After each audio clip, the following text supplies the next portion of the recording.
Madam B.C. dropped my old phone into the pepper soup.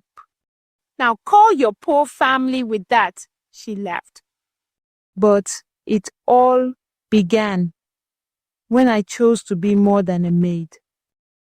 Carry that bucket well, girl. This marble is not your village floor. The mop was too big for my hands, and the water smelled of bleach and old onions. I lowered my head and pushed it across Madam B.C.'s shining Lagos sitting room. My name was Adaeze, but in that mansion, I answered to maid. I wore brown rubber slippers with one loose strap, a faded blue dress, and a cheap scarf tied over my braids. In my pocket was an old phone with a cracked screen. Nobody there knew my father owned towers, banks, and half the trucks that passed their gate. I had begged him for 1 month. No guards, no gold watch, no driver waiting outside. I wanted to know if one person could see me without seeing Naira signs. So I entered Chief Okafor's house as a new house help from Newi. The mansion sat in Lekki, behind a black gate and tall flowers. The generator coughed every evening. The kitchen tiles were cold. The cook, Mama Risi, was the first person to give me kindness. She hid extra moi moi in foil and whispered, "My child, eat before Madame calls you again." Madam B.C. did not whisper. She measured people by clothes, cars, and surnames. On my second day, she looked at my slippers and laughed. This one came with poverty on both legs. Her friends laughed into their wine glasses.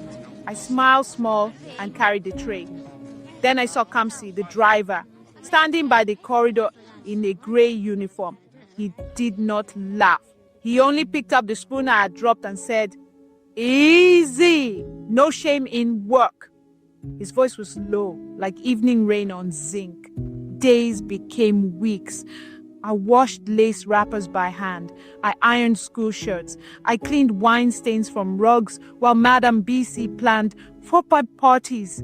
I was not allowed to enter except with a tray. She sent me to the market under hot sun, then mocked the sweat on my neck. See her, common errand, and she looks like war. But Kamsi always noticed. He brought me cold pure water from the gate. He fixed my broken slipper with black thread. Once, when the security man shouted because I sat near the driveway, Kamsi said, "She's tired. Is she not human?"